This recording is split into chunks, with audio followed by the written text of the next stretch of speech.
Wake up, not because you're rested, but because someone else needs you. That's life as a Roman slave. All right, let me walk you through this. Close your eyes and imagine it's still dark. No sunrise, no breakfast waiting. You wake up on a hard floor, maybe straw if you're lucky, inside someone else's house. You don't stretch too long. You don't linger, because the day has already started, and it doesn't care how tired you are. Before the rich Roman even opens their eyes, you're already moving, sweeping floors, heating water, preparing clothes you'll never wear. You work quietly because silence is safety. One mistake, one broken cup, one wrong look, and punishment is always on the table. And here's the thing, this isn't one job. You do everything. You're a cleaner, a cook, a messenger, a bodyguard, a tutor, a caretaker. If you work inside the house, you might help dress your master. You wash them, oil their skin, hold their mirror while they inspect themselves. You know their face better than your own, but you're not allowed to meet their eyes. If you're a kitchen slave, your day is heat and chaos. Fires burning, knives moving fast, food flying everywhere. You taste nothing unless you're told to.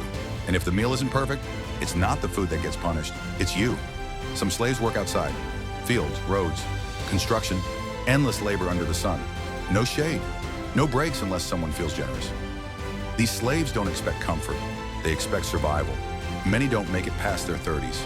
And yet, Rome runs on this. Every marble column, every bathhouse, every banquet you've heard about, built, cleaned, and maintained by slaves. As the morning passes, the rich Roman begins their day.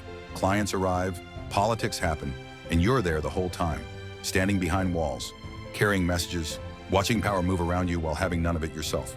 You hear secrets, arguments, deals that could change lives, but your voice doesn't exist. You're invisible until you're needed. By midday, you're exhausted, but the day is nowhere near done. Lunch for your master is light.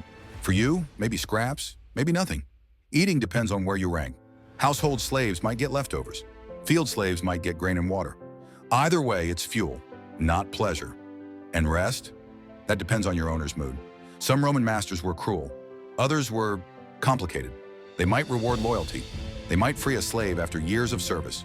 But make no mistake, kindness didn't change the fact that you were owned, bought, sold, inherited.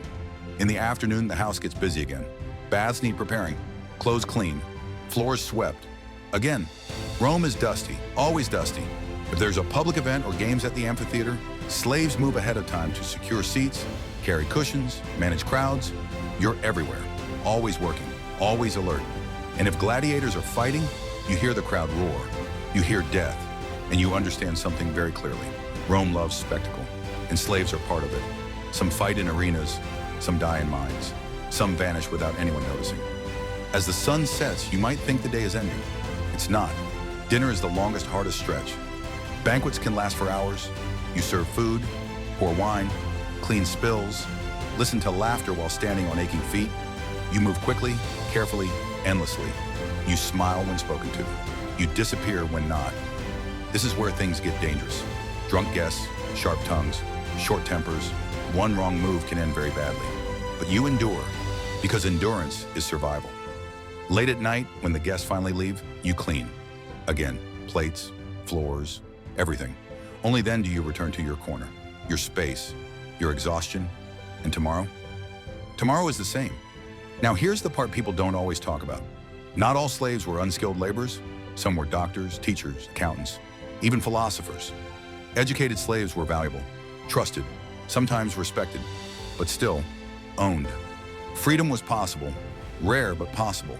Some saved money, some were freed by masters, but most lived their entire lives in chains you couldn't always see, but always felt.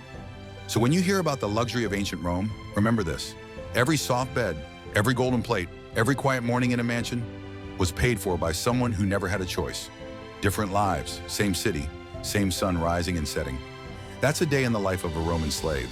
And if you want more stories like this, the ones history doesn't glamorize, stick around. The ancient world has a lot more to say.